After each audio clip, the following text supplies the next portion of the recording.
All right, season 2, The Last of Us, season 2, episode 1. Let me just say, I got up from the couch and I was like, No. Nope. Hell no.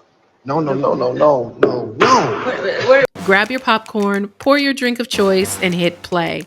This is Pop, Pour, Play, where I talk about some of the hottest shows on screen. I'm Nichelle, and welcome to my podcast.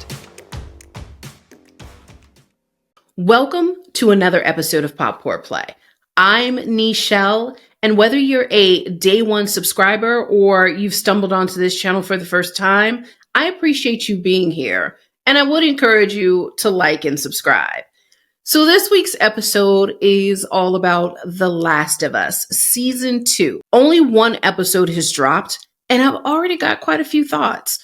So before I dive in, I just want to say, if you are a fan of spoilers, This is the way. So season 2 opens up with a flashback of the end of season 1, where Joel is swearing to Ellie that what he told her about the fireflies was true. Now, if you remember, this is the hospital raid, where Joel said raiders attacked, but it was really him who killed everyone in order to save Ellie from being a lab rat. Now, this episode, we also flash forward about 5 years. Ellie's older, seems more reckless, and clearly pissed at Joel about something, which leads me to believe either she's uncovered the truth about what really happened with the fireflies, or he decided to tell her the truth. Now, I guess I get it, like being lied to about something that big can be hurtful. But girl, he saved your life. And you're upset about not dying to possibly be a cure? I mean, there's no guarantee she was actually going to be the cure. So, yeah, I don't know. What happened, Ellie? What happened to... Everybody I have cared for has either died or left me. Everybody fucking except for you! This grudge is just given too much. If you want to be the cure and you feel like you're an adult... Tommy, I'm an adult. He can't tell me what I can and can't do. Why don't you go be the cure? And then I think about Ellie and Dina. So in season 1, it was Ellie and Riley making stupid choices to go to this mall that could potentially be filled with the infected. Reckless behavior. But now, even older, Ellie is more reckless with Dina than she was with Riley. And this whole carefree, screw the world approach is not cute for me. She feels she's invincible, but you're immune to infection. You're not immune to death. You can still be killed, girl. So slow your roll. In this episode, we also meet Abby this season. And having not played the game or knew the storyline, I had to go back and look into who Abby is supposed to be, because the way it was set up is that she's going to be a real key part of this season. And given that I've talked about this before, I was a huge fan of the television adaptation of Game of Thrones and the Red Wedding, y'all. I talk about it till this day. That show made me go back and read the books and find out as much as I could, because I needed to emotionally prepare myself on what could potentially happen in the series. And hence, now I'm doing the same to understand a little bit more about Abby. We learn in this episode that Abby is the daughter of the doctor that Joel killed in the Firefly Hospital. We also know the doctor could have survived had he not tried to stand up to Joel and prevent him from taking Ellie off the operating table by using a scalpel. You brought a knife to a gunfight? Hook her. I won't let you take her. Unhook her. The fact that your dad was about to kill a teenager in hopes to create a cure. They don't know if the cure was going to be created, but that was the hope. I mean, why can't you just take a sample and find out first? Like, Wasn't there something you could do? Let's make sure I'm going to lay down my life because I am actually the cure and not potentially the cure for the world. So I'm not feeling Abby's emotional drive for revenge. I've seen little of her character, but I'm already not liking her. So I don't know. Let's see where it goes. But yeah, I don't know. What are we doing, y'all? Because I don't like it. I don't like it one bit. Okay. Can we talk about the infected this season? Already in episode 1, we've been introduced to a new type, which was the stalker. And I believe in season 1, we saw the runners, the clickers, and this big ass monster thing. I still don't have words for that one. But if you know what type that is, please put it in the comments because I don't know.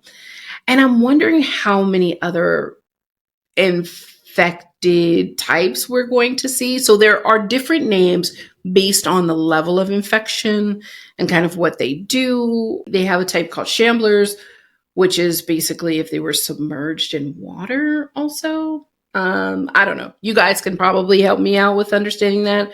But there are additional types, which I'm interested in seeing if they will show us the bloaters, the shamblers, and then the wildest one. And I can't wait to see how this is going to be depicted on television, but the Rat King. If you don't know, please go look it up. This one is insane.